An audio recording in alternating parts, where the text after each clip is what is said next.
ये कहानी बबलू लकड़हारे की है। बबलू अपने परिवार में अकेला ही था। बबलू की एक छोटी बहन थी जिसका नाम नीलम था, जिसकी थोड़ी देर पहले ही उसने शादी कर दी थी।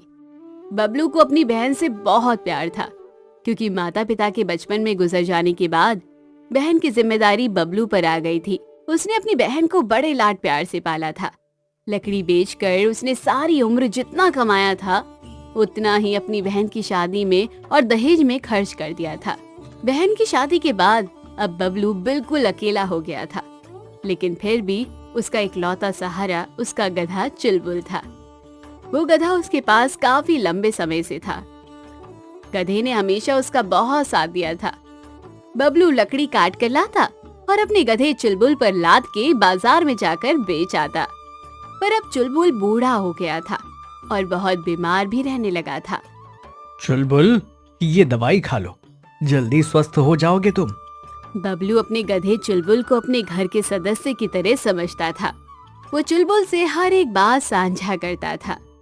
चुलबुल, मुझे बहुत बड़ी लकड़ी का ऑर्डर आया है और ये लकड़ी मुझे 2 दिन में काट कर बाजार में ठेकेदार के पास पहुंचानी है, जिसका मुझे पैसा भी अच्छा खासा मिलेगा। अगर मैंने ये काम 2 दिन में नहीं किया तो ठेकेदार ये काम किसी और को दे देगा। पर मुझे लगता है तुम इतनी लकड़ी उठाने में मेरी मदद नहीं कर पाओगे, क्योंकि तुम बहुत बीमार हो। क्या मालिक, अब आप अपने काम में मेरी सहायता भी नहीं लोगे? क्योंकि अब मैं बूढ़ा और कमजोर और बीमार रहने लगा हूँ। कहीं आप कोई दूसरा गधा लाने का तो नहीं सोच रहे हो? अरे चुलबुल, तुमने ये सोच भी कैसे लिया कि तुम बूढ़े और बीमार रहने लगे हो? तो मैं तुम्हारी जगह किसी और को दूंगा। अरे तुमने मेरा सहाया बनकर हर समय मेरा साथ दिया है, भला मैं तुम्हारे एहसानों को कैसे भुला सकता हूँ? कैसे छोड़ सकता हूँ मैं तुम्हें? मैं तुम्हें हमेशा अपने साथ रखूंगा। अगर तुम काम भी नहीं कर पाओगे तब भी मैं तुम्हारी सेवा करूंगा। और रही लकड़ी की बात, तो मैं लकड़ी उठाने के लिए लकड़ी की गाड़ी मंगवा लूंगा। एक ही बार में सारी लकड़ी उस पर लाद कर शहर भेज दूंगा।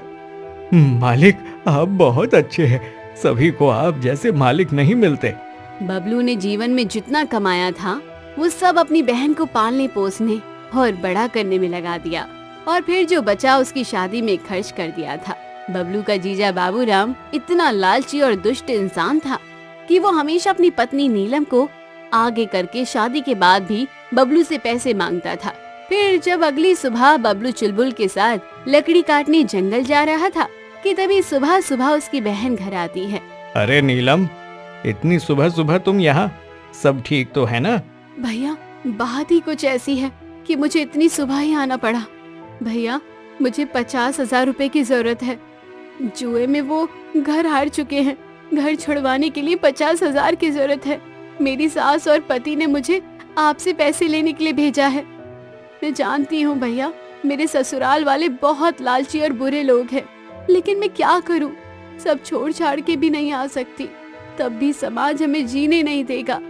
लेकिन आप चिंता न करिए भैया, उन्होंने कहा है बस ये आखिरी बार है। इस बार पैसे लेकर वो कभी दोबारा पैसे नहीं मांगेंगे, और मैं भी उन्हें कह दूंगी कि अब पैसा तो क्या, वो किसी चीज की उम्मीद ना रखे।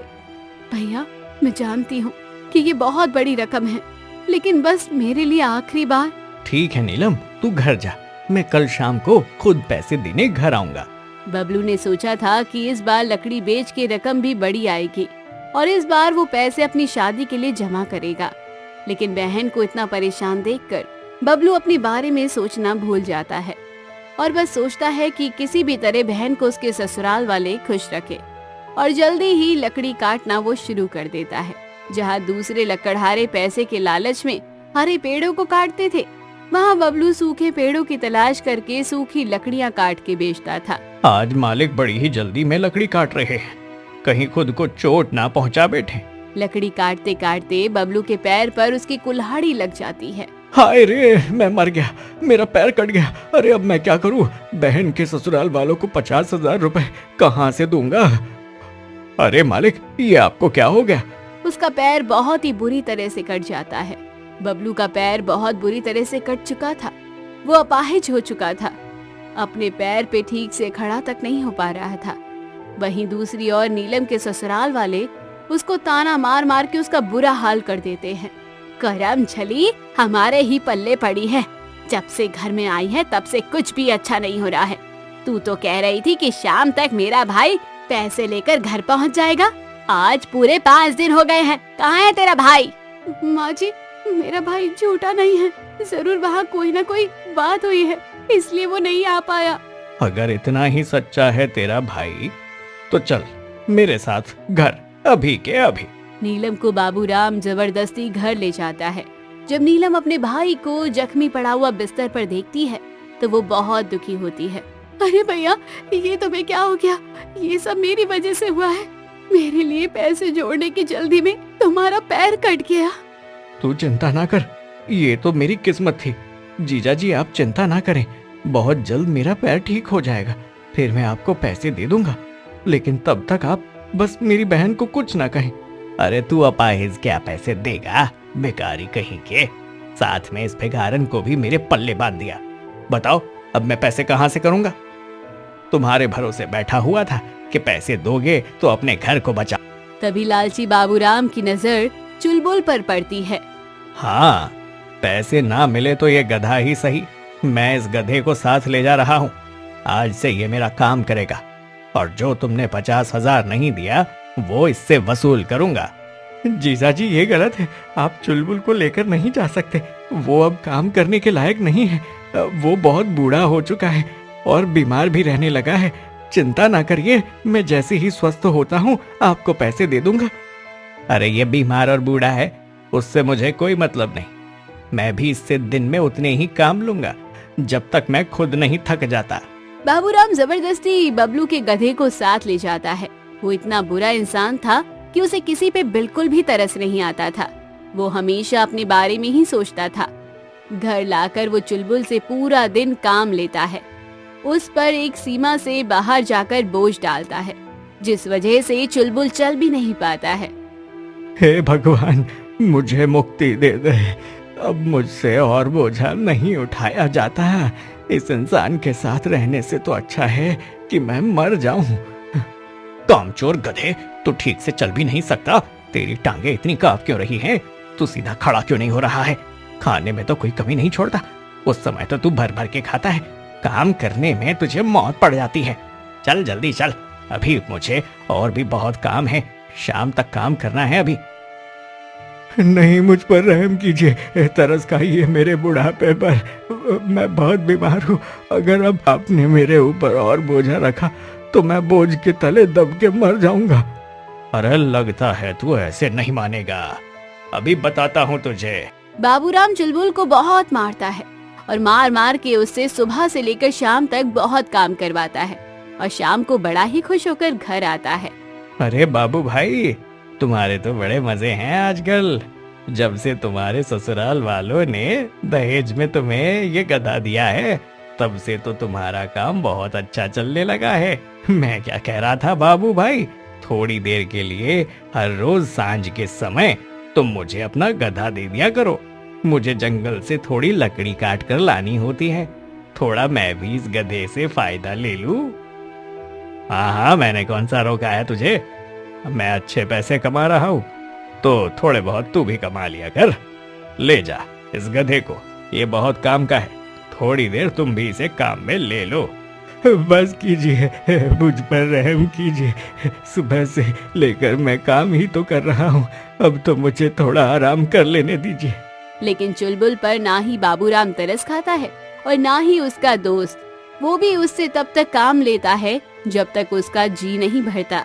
इस बात का नीलम को बहुत दुख होता है। वो चुलबुल के लिए बहुत रोती है। आप तो घर आ गए, चुलबुल कहाँ है? इतनी चिंता तो तुम्हें कभी मेरी नहीं हुई जितनी उस निकम्मे गधे की है। चला डागे से, मुझे माँ से बात करनी है। माँ, ये लो आज की कमाई, देखो मैं कितने सारे पैसे कमा कर लाया हूँ। शाबाश बेटा, मेरा बेटा तो तू ही है, बहुत होशियार और काबिल। तभी थोड़ी देर में बाबूराम का दोस्त चुलबुल को घर छोड़ने आता है। चुलबुल की हालत बहुत खराब थी। वजन उठा उठा कर उसकी पीठ में जख्म हो गए थे। जब नीलम देखती है तो उसके आंखों से आंसू निकल जाते हैं। सही कहा था बाबू भाई तुमने, ये गधा तो बड़े काम का है। अब बस रोज थोड़े समय के लिए मैं भी इससे काम लूंगा। हाँ भाई ठीक है। चुलबुल, क्या हाल बना दिया है तुम्हारा इन लोगों ने।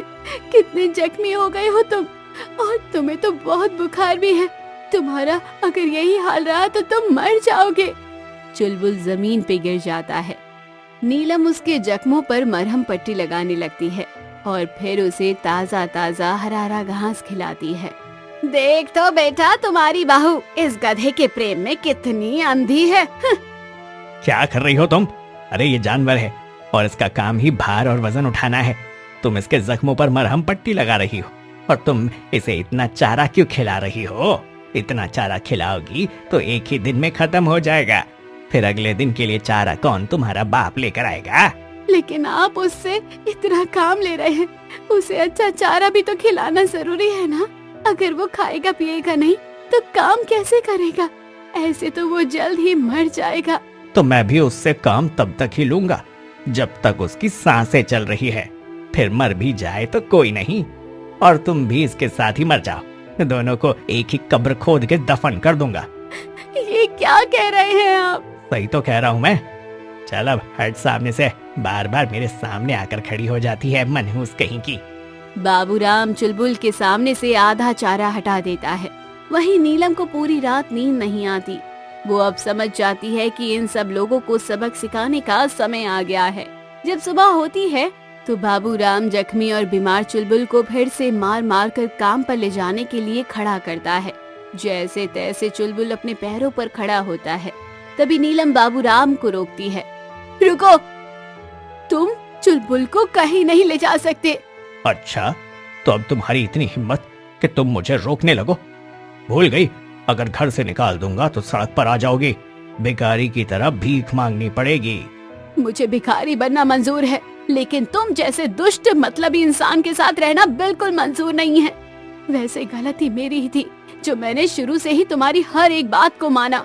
तुम्हारे कहने में हर बार अपने भाई से मैंने पैसे मांगे और तुम्हें देती रही, और मेरा भोला भाई तुम्हें पैसे देता रहा, जिस वजह से तुम्हारी हिम्मत बढ़ती गई कि तुम अब इस बेजुबान जानवर पे इतना अत्याचार कर रहे हो। तुम्हें उसका बुढ़ापा और बीमारी नहीं दिख रही, उसके जख्म नहीं दिख रहे। अब और नहीं, अब मुझे तुम जैसे दुष्ट इंसान के साथ नहीं रहना। मैं तुम्हारे साथ रिश्ता तोड़ कर जा रही हूँ। रहो तुम और तुम्हारी माँ अकेले। नीलम चुलबुल को अपने साथ लेकर अपने भाई के घर आ जाती है। बबलू चुलबुल को देखकर बहुत खुश हो जाता है। फिर नीलम अपने जख्मी भाई की अच्छे से देखरेख करती है। साथ ही चुलबुल के जख्मों पर भी अच्छे से मरहम पट्टी करती है। कुछ ही दिनों में चुलबुल भी बहुत अच्छे से स्वस्थ हो जाता है और बबलू का पैर भी एकदम से ठीक हो जाता है। थोड़े दिनों में बबलू वापस से अपने काम पर जाने लगता है। अब बबलू अपनी बहन और चुलबुल के साथ बहुत खुशी से रहता है। वहीं बाबूराम जुए में घर और सब कुछ हारने की वजह से अपनी माँ के साथ सड़क पर आ जाता है। दोनों भिखारियों की तरह बाहर खराब हालत में हो जाते हैं।